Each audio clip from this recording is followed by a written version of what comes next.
one of the struggles in a smash guitar is to create melody and harmony at the same time with rhythm. Yeah. So I have to do all of those three things at the same time by myself. Melody and harmony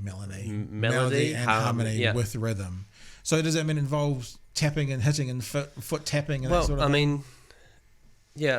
I suppose I could pick up a guitar and show you quickly. If you want to do that, we're down with that. Let me just see. Yeah, we do that, Tom. Do you want to maybe swing your mic over, Tom, just to give Paul another point to hear his guitar on? All right, here we go. This is a first. We had John Toogood in the other week, and he had his guitar down there, and he went, "Oh no, I haven't brought it up to play. I just don't want to get nicked from the car." So this. I did change the strings this morning, so they'll be a bit dodgy.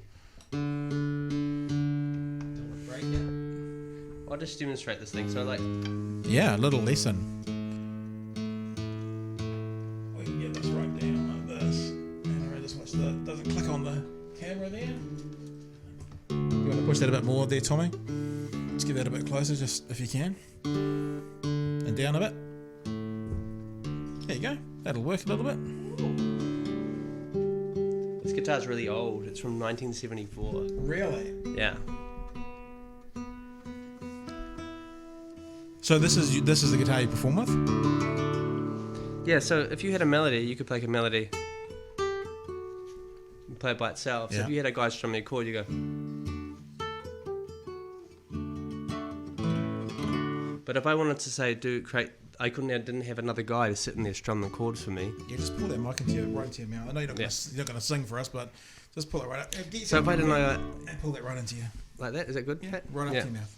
All right, so there you go. So if I were to strum a chord, there could be some chords at a guy, but if I can't have a guy strumming chords and I got to create the melody, then I've got to do that myself. And so I might try to do something like a technique like arpeggio, which is like, so I could put a bass note in here.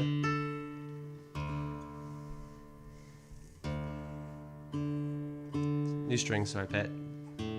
So like I could do one bass note, but I could then might have to fill that out a little bit with arpeggio, so I could go.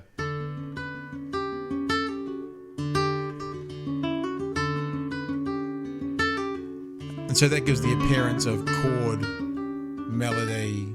Yeah. So like bass, I'm hearing kind of chords, picking and bass. So it sounds like there's more than one guitar being played. Yeah. And that's often the trick, because then you've got to do that on a guitar, and then you've got your fingers doing crazy things to try and get around, just the different voicings, So if I just play a little bit.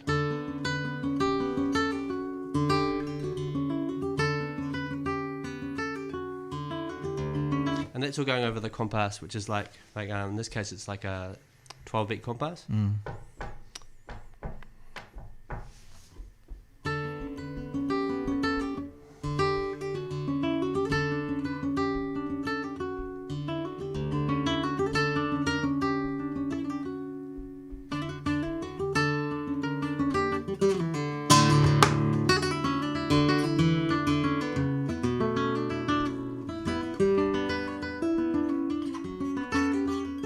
So I got this little.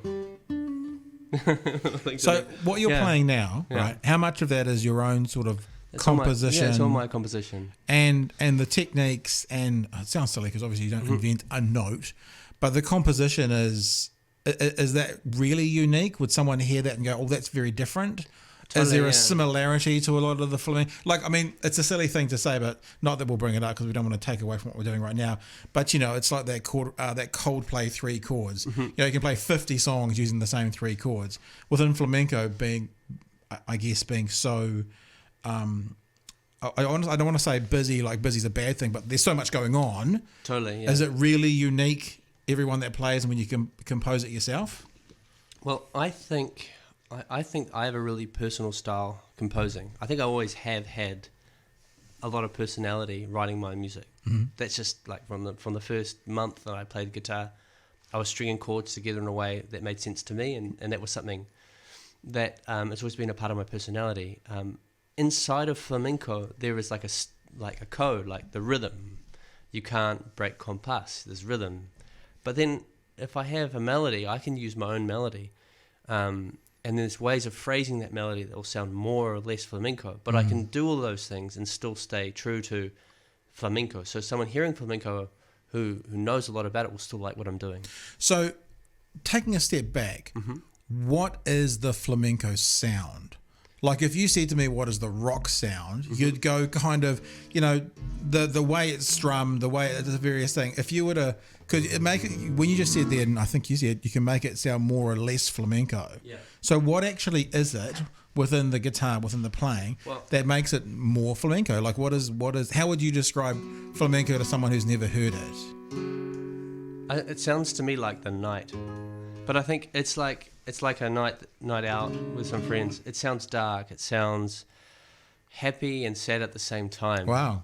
In fact, there was this So really there's a great juxtaposition there. Wow, totally. Flamenco is full of contrast. Right. Beautiful and ugly at the same time. It has to sound. It can't sound just pretty. Right. If it sounds just pretty, it's like. So it sounds like flamenco is more of a journey with the music. In other words, a song, and I mean, like, it's a silly example, but that kind of glam rock in the 1970s. It had. You think about Queen or you think about Meatloaf, it had every style of music within one song, and it was actually a journey going through their music. Well, it's not quite. It's more like an Indian ragga where a certain style has a certain characteristic. It talks about certain things. Like some styles are more tragic, some styles are funny, and they're just taking the piss out of people. Some styles want to seek social justice or talk about criticizing people or complaining. But that's all in the music, doesn't have to have the lyrics or words? No, it's definitely it's reflected in the music in the way that if I play a bulería, it has to sound upbeat. Okay. It has a slight melancholic feel, but it's upbeat. Like it's like if I play.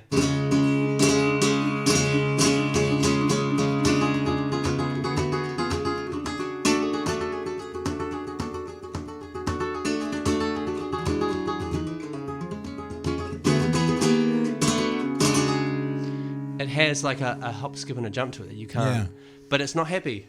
No, it's actually really it's really Dark. full. It's really big. It's big. And that's the harmony, man. It's like D minor, C, B flat, A, and it's just like everywhere in flamenco you have that same harmony. So I'm really interested. You mentioned social justice. Yeah. Can you play me something that kind of resonates with that social justice thing? Well, a typical would be like a natural fandango naturales, which is like a bit where they sort of, maybe when it's sung with a singer, but a typical introduction might be.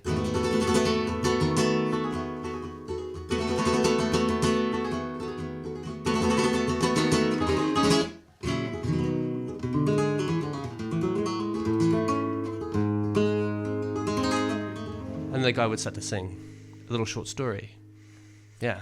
It's really interesting. I mean, I mean, you know me, I've known you for 20 plus years, but so what I'm saying is not offensive in any way, but it reminds me of listening to kid stories back on the day, like on 1ZB back on the radio, and how important the music was to the story. Yeah, totally. Because I hear the music there, and in my head, I start thinking about, this story has some gravitas to it. Yeah. That's what that sounded to me right now. Like whatever the story was coming next, it had something to it, like as if I had heard it as a kid.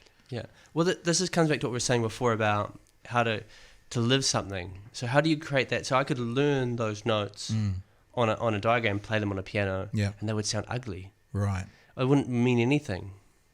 But if you have to live it in order to be able to express it, and that's the thing that I felt straight away when I first arrived in Spain.